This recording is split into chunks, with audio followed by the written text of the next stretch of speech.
Hello les amis, soyez les bienvenus sur The Max Rebo Collection pour une review express qui sera consacrée à la Vintage Collection 143 Han Solo in Stormtrooper Disguise.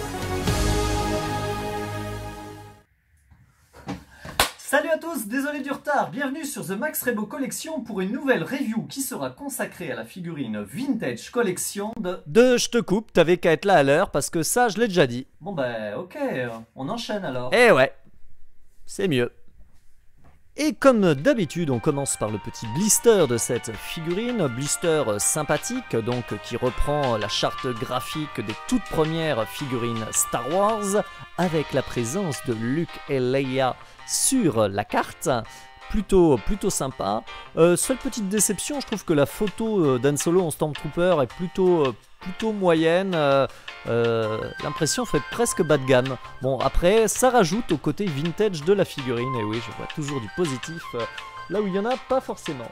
Au dos du blister, on retrouve donc le numéro de cette figurine, VC 143, un petit texte à la gloire de la série et également les visuels des prochaines figurines. Et on constate que la plupart d'entre elles, Chewbacca, le Capitaine Phasma et le Prétorien, sont des rééditions des Walmart Black Series 3/4. Mais passons sans plus attendre à la figurine qui nous intéresse, ce Han Solo exclu Target que j'ai eu sur le site de Indemon Toys pour 15 livres, soit 17-18 €. Alors je vous laisse l'admirer, elle est relativement réussie. À un détail près, ce numéro de série particulièrement disgracieux qu'on lui a imprimé sur les fesses. Pff, franchement. Alors, c'est pas là encore totalement une exclue. Le corps est celui de la VC41, hein, le précédent Stormtrooper sorti dans la gamme Vintage Collection. Figurine qui était vraiment bien réussie avec pas mal d'accessoires, de fonctionnalités, d'articulation hyper cool. L'armure est très bien travaillée, très fidèle au Storm, mais la vraie réussite de cette version, c'est sans conteste le visage de Harrison Ford.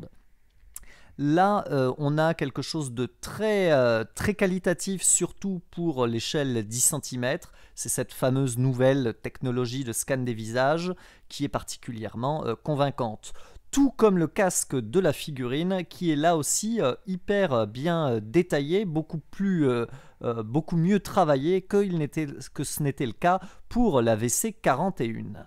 Mon exemplaire a cependant quelques petits ratés niveau peinture, notamment au niveau de la tampographie des ouïes d'aération qui dépassent. Le casque, comme vous le remarquez, une légère démarcation, il était en 2 morceaux, apparaît. Et j'ai également un petit défaut au niveau des récepteurs audio. Outre ce casque magnifiquement sculpté, nous avons droit au traditionnel Blaster E11, accessoire plutôt logique pour un Stormtrooper, avec 2 petites finitions argentées, grande nouveauté de cette version. Petit point rapide sur les articulations qui sont là encore légion.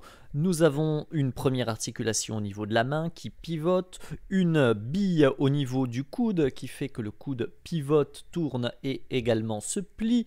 Pareil au niveau des épaules, au niveau des hanches, regardez comme il ondule, il tourne.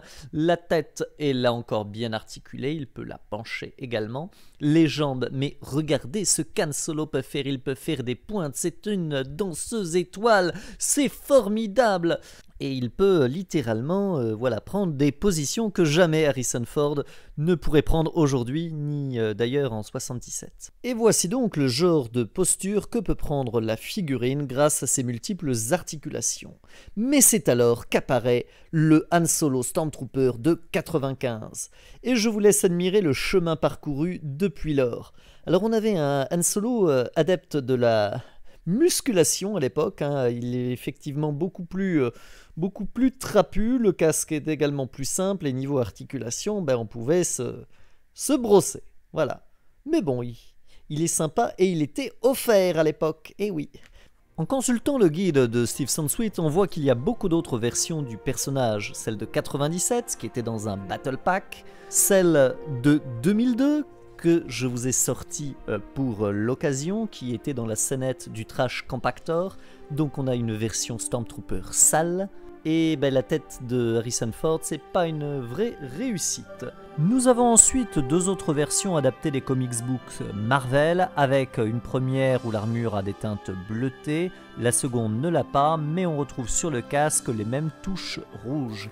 La dernière version, la version Legacy, reprend le même moule, mais avec une nouvelle ceinture et les couleurs habituelles.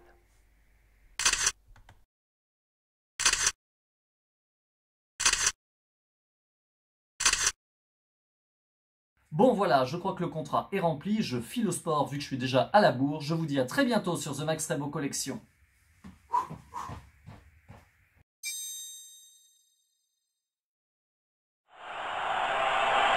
Meilleur jeu là!